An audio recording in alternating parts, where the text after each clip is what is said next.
আর ভালো লাগেনি। এরা বাড়িতে ভাড়ায় থাকবে, কিন্তু বাড়ির ভাড়া দেওয়ার বেলা এদের কিন্তু মনেই থাকে না। দেখি, প্রদীপ 5 মাসের ভাড়া দেয়নি, সন্দীপ 3 মাসের ভাড়া দেয়নি, ও মা বাবলু 6 মাসের ভাড়া দেয়নি। এদের প্রতিটা বাড়িতে আমাকে যেতে হবে। আমি এই যে যাই, এখন অনুকূলদের বাড়ি যাচ্ছি, যাই আমি। অনুকূলটা প্রচুর খচ্চর, ওই জন্য টাকা পয়সা দিতে চাইছে না।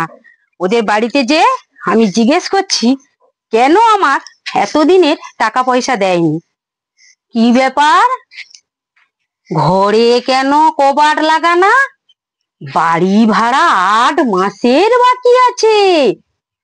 ও মা গো মা, ওই জন্যে বুঝি কবাট লাগিয়ে দিয়ে কোথায় পালিয়ে গেল নাকি?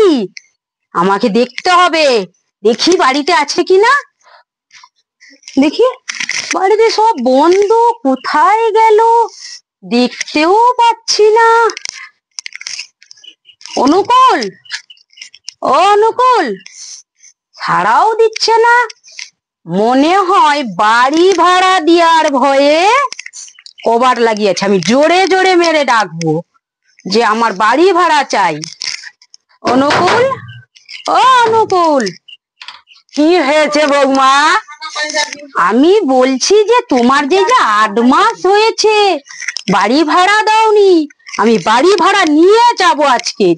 বাড়ি ভাড়া দাও, 7 মাস এখনো, এটা 8 মাস চলছে, 7 মাসের বাড়ি ভাড়াটা দিয়ে দাও। তুমি এখনো চিকিৎসায় যাওনি মা?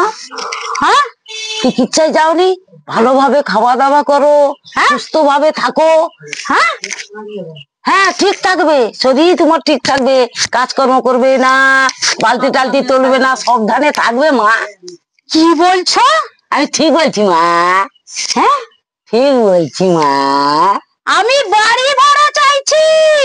তোমার কি মনে হয় আমি প্রেগনেন্ট? হ্যাঁ।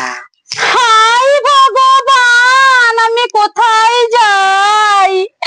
বাড়ি ভাড়া আনতে আসলে এরা আমাকে বলে আমি নাকি প্রেগনেন্ট। না, আর যে 7 মাস শেষ হয়েছে, এটা 8 মাসে পড়েছে। 7 মাসের বাড়ি ভাড়াটা আনতে এসেছি আমি। বাড়ি ভাড়াটা দিয়ে দাও, নালে কিন্তু আমি থানায় যাব। তাড়াতাড়ি বাড়ি ভাড়াটা দাও। আজকের আমি বলে গেলাম, কবে দেবে বলো? এখন দেওয়া ঠিক নেই। না না, বলো বলো, কবে দেবে বলো? তুমি চিকিৎসা করো, আমি দিয়ে দেবো। ঠিক আছে, আমি এখন যাচ্ছি। আমি কিন্তু আগামীকাল আবার তোমাদের বাড়িতে আসবো আমার বাড়ি ভাড়া আনতে। আমি এখন গেলাম।